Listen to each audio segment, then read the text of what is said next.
코로나19 여파가 반영된 경제 지표가 나오면서 다시 투자 심리가 얼어붙었습니다. 국내 증시 거래량은 폭증했는데요. 반면 국내 자동차와 항공업계는 도산 우려까지 나오고 있습니다. 네, 정부는 긴급 재난지원금 지급 기준을 구체화하는 작업을 하고 있습니다. 관련 내용 등을 정철진 경제평론가와 자세히 짚어보겠습니다. 어서 오십시오. 네, 안녕하세요. 주가가 연일 폭증을 하고 있는데 이게 증시 거래량은 늘어나고 주가는 떨어지고 이런 현상들이 계속 이어지고 있습니다. 거래 대금이 시가총액 90%를 넘어설 정도로 활발하다라는 소식들을 접하고 있는데 이게 개미 투자자들은 계속 이런 최저치를 찍었다 이런 심리에서 그런 건지 모르겠는데 계속 거래를 활발하게 이어가고 있습니다. 국내 증시 어떻게 전망할 수 있겠습니까? 그렇습니다. 현재 상황부터 정리 좀 해봐야 될 것 같은데요. 이제 고객 예탁금이라고 해서 향후 이제 주식 투자를 해야 될 자금 47조 원대까지 지금 커졌거든요. 정말 처음 보는 그 정도의 주식에 대한 관심이다. 특히 또 2030 아니면은 60년 그러니까 60대 이상의 이때까지 주식을 해본 적이 없는 신규 투자자들이 지금 대거 유입하고 있는 그런 상황이 펼쳐지고 있고요. 그래서 실질적으로 이제 3월 한 달 정리를 좀 해봤더니 우리나라의 코스닥, 코스피 합쳐서 시가총액이 1,500조 이 정도, 1,600조 이 정도라고 보여진다라고 하면은요. 3월 전체의 거래 대금이라고 할까요? 이게 20% 이상까지 지금 나오고 있거든요. 그러니까 하루로 따지면은 한 10조에서 14조. 월별로 따지면 거의 200조 이상의 거래 대금이 지금 됐던 그런 상황이어서 얼만큼 지금 주식 열풍이 뜨거운지를 알 수가 있고요. 에피소드 중에 하나로 이제 9시에 장이 개장을 하잖아요. 그런데 몇 차례 9시에 이제 모바일로 하게 되는 주식 거래가 다운이 된 적이 있었어요. 그 이유는 이제 요즘에 젊은 친구들은 이제 모바일로 거래를 많이 하는데 9시를 기다렸다가 주식을 투자를 하려고 뛰어들면서 이게 멈춰서는 그런 형상도 지난 3월에 거의 3차례 이상 나오는 그런 형국이었고요. 이뿐만이 아니라 온라인, HTS 시스템도 거래가 멈추게 되는, 렉이 걸리는 그런 현상도 나올 정도고 여러분들 많이 들어보셨지만 이제 동학개미운동이라고 해서 계속해서 그러니까 지금 보면 형국이 외국인 투자자들은 계속 팔아치우고 있고 이것들을 국내 개인들이 계속 받아내고 있는 형국인데요. 아직까지는 주가가 1,450을 찍고 1,700위까지 올라왔기 때문에 성공적으로 방어했다 이렇게 표현할 수는 있겠지만 이제 당장 다음 주가 또 시작이 되는데 여기서부터 주가의 흐름들은 누구도 지금 예상할 수 없는 거 아니겠습니까? 하고 또 너무나 안타깝게도 코로나19 관련해서 좀 긍정적인 소식보다는 부정적인 소식들. 일단 장기화될 것이라는 게 지배적인 관측이기 때문에. 그리고 이제 그게 기업, 이렇게 고용 이런 문제로 좀 번지고 있어서 향후 주식의 주가의 전망은 낙관할 수만은 없는 그런 상황이라고 볼 수 있겠습니다. 증시뿐만 아니라 불확실한 상황에서 국제 유가도 급등락을 반복하고 있는데 일단 지금 어떤 흐름을 보이고 있는지부터 짚어볼까요? 진짜 코로나19가 사상 초유의 충격이어서 그런지요. 저도 유가가 또 이렇게 움직이는 것도 글쎄 거의 처음 보나 싶은데 한때 유가가 대폭락을 했습니다. 그래서 WTI 기준 배럴당 20달러가 깨지고 19달러까지 순간적으로 보고 있다가 지금 같은 경우에는 다시 29달러까지 올라섰고요. 엊그제 같은 경우에는 하루에 장중에 유가가 30%가 올랐습니다. 이것도 처음 보는데요. 결국 마감도 한 24%가 올랐는데 지금까지의 상황만 딱 정리해보면 그동안 유가 폭락의 근원 중의 핵심은 사우디와 러시아가 안 그래도 원유 수요가 부족한데 서로 막 증산을 하겠다라는 거 아닙니까? 근데 트럼프 대통령이 양쪽을 좀 중재를 해서 사우디하고 러시아가 모여서 이제는 원유 생산을 늘리는 게 아니라 줄이는 감산을 하겠다라는 이제 그 뉴스에 배럴당 28달러, 29달러까지 올라왔는데 가장 최근 속보를 또 보면 이제 오페크 플러스라고 해서 이 사우디와 이제 러시아 이끄는 모든 산유국들이 회의를 하기로 했거든요. 근데 그 회의가 좀 연기가 됐습니다. 이건 악재죠. 이것은 실은 우리가 감산할 줄 알았는데 아직 모른다라는 거예요. 그래서 당장 월요일에 장이 또 시작되면 유가는 조금 또 떨어질 가능성도 있겠다라고 해서 이런 일련의 흐름들이 국내 석유 제품을 수출하는 데는 어떤 영향을 줄지도 좀 궁금해지는데요. 이게 이제 아무 상황이 아닌 데서 원유가 이렇게 서서히 빠지게 된다라고 하면 우리의 비용 부담이 줄어드는 차원에서 굉장히 좋겠죠. 또 정제 마진 부분에서 그런데 이렇게 급하게 그것도 급락 하락이 아니라 폭락을 하게 될 경우에는 정유사 입장에서는 급격한 마진 악화가 찾아옵니다. 그러니까 결코 좋은 뉴스가 아니고 또 하나 이제 배터리 쪽이라든가 2차 전지 쪽에서도요. 향후 전기차 쪽에서도 악재일 수밖에 없는 게 이제 이 배터리라든가 2차 전지와 전기차가 잘 나가려면 유가가 어느 정도 돼야 네. 잘 나갑니다. 왜냐하면 원유가 이렇게 싸지면 누가 전기차 사겠습니까? 다 휘발유차 그냥 네. 타고 다니죠. 그러니까 이런 어떤 또 하나의 악재가 나올 수가 있겠죠. 예, 이게 지금 뭐 차 얘기를 자연스럽게 하게 됐는데 세계 자동차 시장 역시도 지금 굉장히 어려운 상황 아니겠습니까? 네. 미국이랑 유럽이 이 시장을 양분하고 있는 상황에서 워낙 지금 코로나19가 이 지역에서 확산되고 있기 때문에 네. 우리나라 같은 경우도 굉장히 어려움을 겪을 수밖에 없는 상황이다라는 게 지배적인 얘기고 네. 다행히 이제 뭐 현대기아차에서 중국 시장에 조금 호조를 네. 보이면서 2월보다는 3월 달이 조금 나아졌다라는 소식도 있었지만 네. 그럼에도 불구하고 앞으로를 또 전망할 수 없는 낙관적인 전망하기는 어려운 상황 아니겠습니까? 그렇습니다. 이제 미국과 유럽의 자동차 회사들 완전히 멈춰섰습니다. 하고 그나마 지금 자동차 공장이 돌아가는 데가 이제 중국 쪽하고 우리나라고요. 우리나라도 부품 수급이 안 돼서 이제 멈춰선 적이 있었지만 어쨌든 공장을 돌리고 있는데 지금 뭐 현대차라든가 기아차가 공장을 돌리는 것은 향후 전망을 낙관해서라든가 뭐 시장을 선점하려는 그런 차원보다 이 자동차 산업도 2차, 3차, 4차 협력 업체가 같이 움직이는 또 고정비가 꽤 되는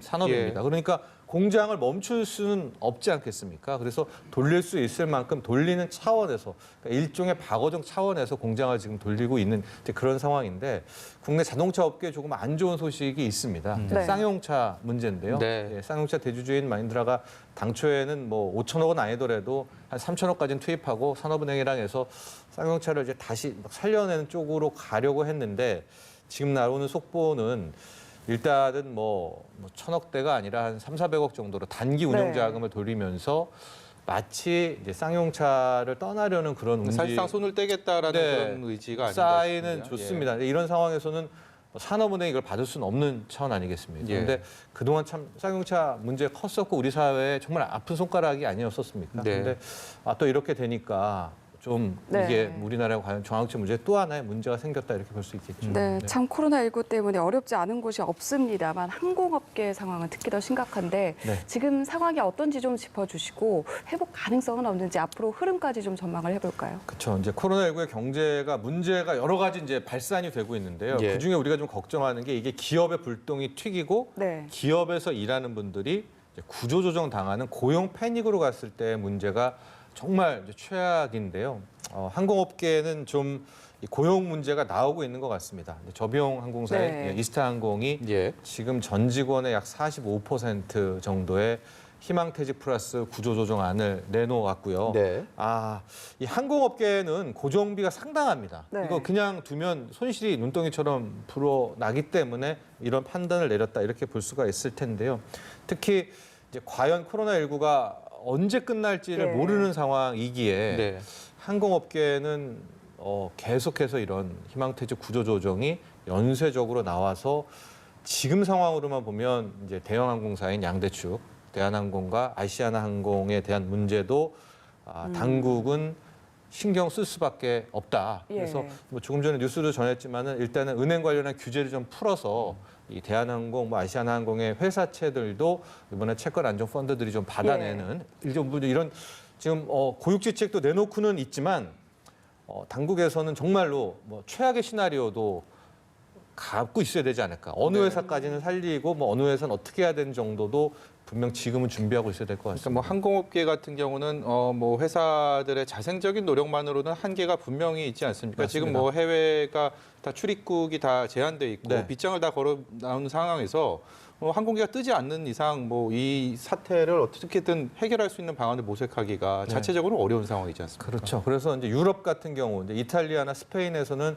국적긴 항공사들, 뭐 대표 항공사들을 아예 국유화하는 그러니까 국가가 투입해서 그냥 아예 그 회사에 사들이는 예. 그런 방안도 나오고 있고 예. 미국에서도 이제 보잉을 과연 이제 어떻게 처리할 것인가가 굉장히 앞으로의 이 변곡점이 될 수 있는 기업 문제와 기업이 고용으로 가는 거에 문제에 우리가 관심을 좀 가져야 될 그런 포인트고 당연히 우리도 우리의 이제 항공사들을 어떻게 해야 될까? 또 아시아나는 현대산업개발의 인수 문제가 네. 그때는 이제 네. 승인은 해줬지만 네. 그 문제도 아직 해결이 안 이제 됐죠. 현대산업개발, HDC 현대산업개발이 이거를 뭐 계약금을 포기해서라도 그럴 상황도 지금 우리가 배제할 수는 없거든요. 네. 조심스럽게 좀 어떻게 전망하세요?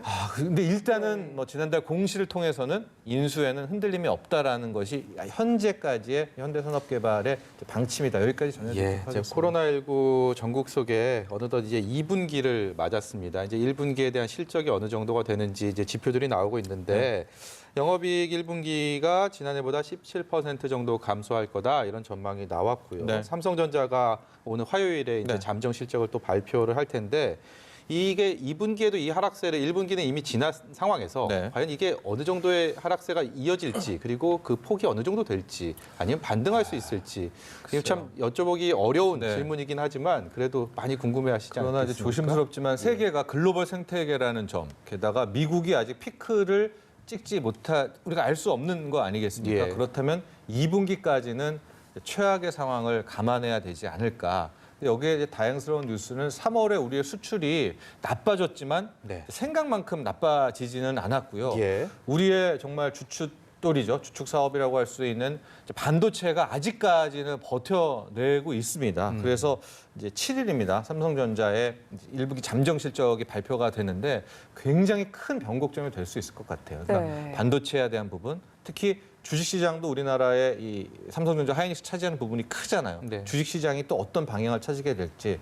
그러니까 지금의 우리가 바라볼 건 삼성전자가 분명히 나빠졌을 겁니다. 나빠졌었는데 얼마나 덜 나빠졌는지 또 얼마나 잘 버텨냈는지를 확인하는 것이 굉장히 큰 관건이기는 할 것 같은데 네. 그럼에도 불구하고 전반적으로 2분기까지는 굉장히 힘들다. 즉 올해 6월까지는 최악을 상정해야 되지 않을까 이렇게 보고 네, 있습니다. 상황이 이렇다 보니까 국내 경제 성장률도 1% 압박 그리고 네. 마이너스 성장 얘기도 나오고 네. 특히 국제 신용평가사 피치도 역성장 얘기 꺼냈잖아요. 네. 앞으로 어떤 흐름 보일까요? 그렇습니다. 이제 아직은 우리나라 예. 뭐 기획재정부라든가 한국은행은 하향 조정은 하지는 않고 네. 있습니다. 이제 2%대에서 버티고는 있는데 그 외의 곳들을 보면 뭐 가장 나쁘게 잡은 곳은 저는 뭐 믿지는 않지만 노무라가 뭐 최악에 했을 때 마이너스 12% 외환위기 때만큼을 잡은 곳도 있고요. 예. 평균적으로 한 0%에서 1%대 또 조심스럽게 이제 마이너스 0.6 정도. 근데 이 모든 것들이 다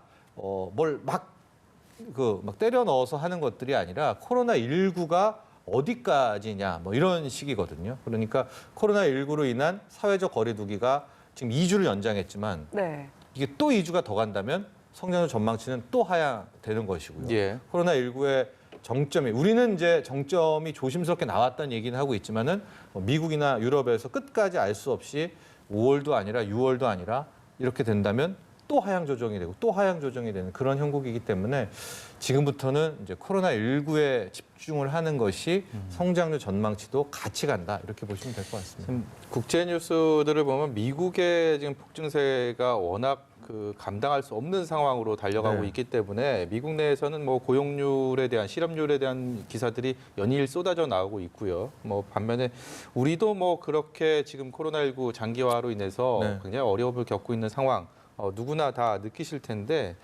이 고용 시장 사정도 녹록지가 않을 것 같습니다. 뭐 한 네. 지자체 부산에서 청년 대상으로 단기 일자리 모집했더니 15대 1의 경쟁률이다라고 네. 하고 사실 취업 시즌이고 각 대학별로 이제 그렇게 많이 준비하고 있을 텐데 네. 그런 부분도 지금 굉장히 어두운 전망이 쏟아지고 있습니다. 어떻게 그렇습니다. 보시나요? 아마 취업 준비생 분들이 일단은 올해는 힘들겠다라고 많이 좀 생각을 하고 있는 모습을 보입니다. 얼마 전에 이제 안산 그 도시공사 같은 경우에는 어쨌든 시험은 봐야 되니까 네, 몇 예. 년을 준비했던 네. 친구들이 있으니까 축구장을 예. 빌려가지고 거리 두기 거기에서 기록 거리두기를 해서 이렇게. 시험도 보고 막 그런 상황인데 지금 대기업들도 뭐 중소기업뿐만 아니라 대기업들도 아예 지금 취업 계획을 못 짜고 있습니다. 이게 네.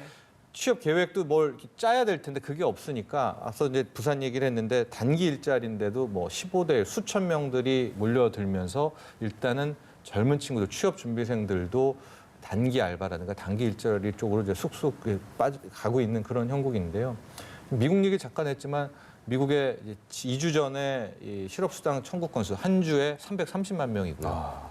지난주가 600만 명에서 근데 330만 명이 뭐 잡을 찾았을 것 같지는 않잖아요. 예. 그러니까 네. 1000만 명이 지금 2주에 고용을 잃었단 말이죠. 계속해서 누적이 되고 있는 누적이 상황이죠. 되고 아마 예. 다음 주는 더 많을 겁니다. 그러니까 지금의 화두는 역시 고용으로 우리가 그래서는 안 되겠다라고 처음 코로나 나왔을 때 2월부터 얘기했는데 이제 문제가 좀 가고 있는 것 같습니다. 그래서 지금 우리 당국에서도 문제 이렇게 막고 이제 소상공인 막고 이렇게 막고 할 때 보면 이제 이 고용들 특히 예. 올해 못 뽑게 되는 이 취업난 문제를 어떻게 또 이 소화해 낼 건가에 대한 고민도 해야 되는 좀 자꾸만 주문만 해서 미안한데 네. 이게 네. 문제가 계속해서 터지게 되니까 네. 어쩔 수가 없기도 합니다. 네. 네, 고용 그리고 또 기업들이 어려운 사정을 돌보는데도 여러 가지 대책을 지금 마련하고 있는데 특히 이런 상황에서 국민은행이 4천억 원 규모의 채권을 발행을 했습니다. 앞서서도 잠시 언급해 주셨는데 네. 이게 어떤 채권이고 또 어떤 의미를 좀 가지는지도 설명을 해주시죠. 그 국민은행 같은 경우에 상대적으로 이제 트리플 A 채권이니까 이제 금리도 낮게 자금 조달할 수가 있겠잖아요. 네. 근데 그 채권을 발행하면 사주려는 투자자들도 있겠고 그래서 ESG라고 해서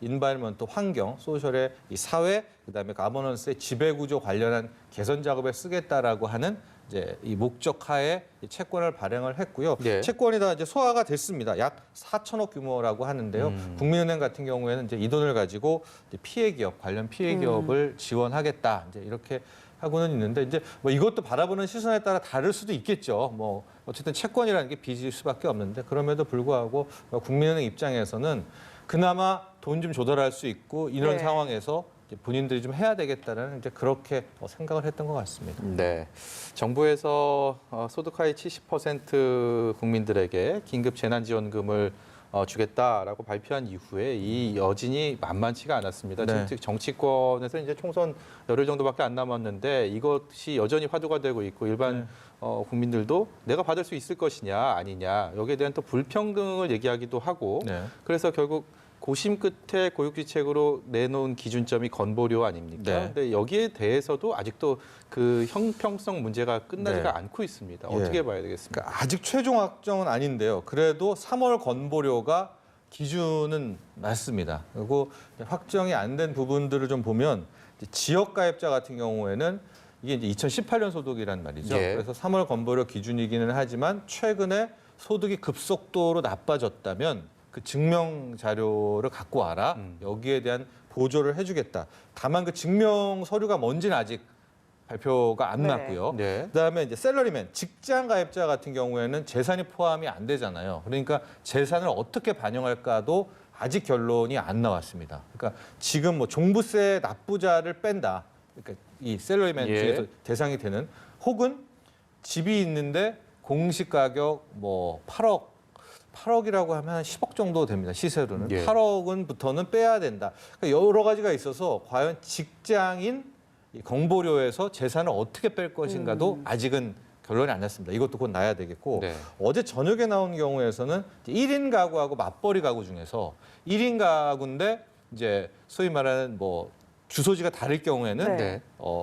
1인 가구 아니더라도요. 주소지가 다르려 혼자 사는 경우는 양쪽 다 주겠다. 맞벌이 가구 중에서도 서울에서 남편이라고 뭐 지방에서 부인이라고 이럴 경우에는 부부지만 주소지가 다르잖아요. 예. 이럴 때는 별도로 해서 뭐 하게 해주겠다.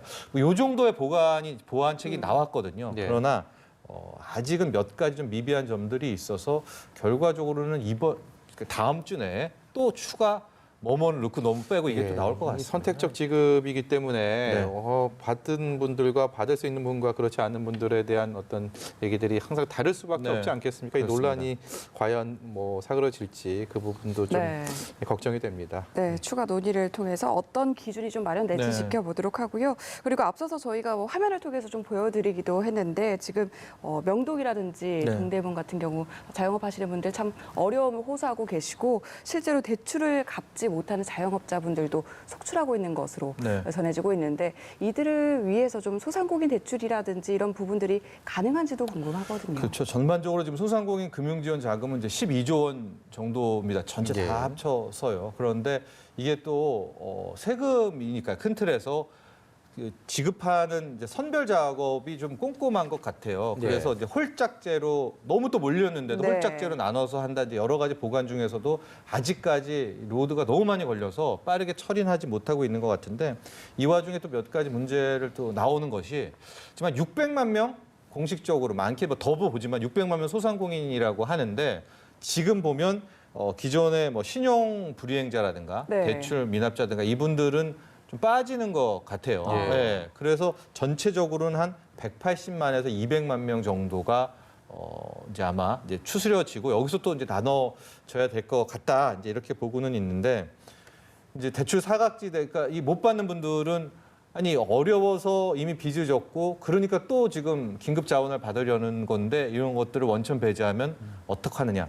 그러니까 마치 우리 이제 재난 긴급 지원금에서 나오는 이제 여러 가지 목소리처럼 예. 소상공인분들 대출 관련해서도 참 많은 목소리가 나오고 있습니다. 네. 그래서 일단은 당국에서는 최대한 속도는 높이겠다라고 하는데 이 대출 사각지대 또 이제 코로나19로 어려워졌는지 그 전부터 계속 어려워지는 한계 가고인지 이제 여기에 대해서 뭐 기준 뭐 이런 것들도 굉장히 복합적으로 좀 나오고 있거든요. 네. 그래서 생각만큼 이 대출이나 이런 처리 속도가 빠르지는 않은 것 같아요. 그래서 예. 좀 힘들지만 담당자 분들이 이분들도 고생하시거든요. 근데 조금만 더 이제 속도를 높여주십자 또 그런 바람도 가지고 있습니다. 네, 20분 조금 넘게 정철진 평론가랑 얘기를 했는데 어둡다, 비관적이다, 힘들다 이런 얘기가 거의 대부분이었던 것 같습니다. 하루빨리 코로나19가 종식돼서 또 밝은 경제 얘기 좀 나눠봤으면 좋겠습니다. 오늘 말씀 여기까지 듣겠습니다. 잘 들었습니다. 고맙습니다.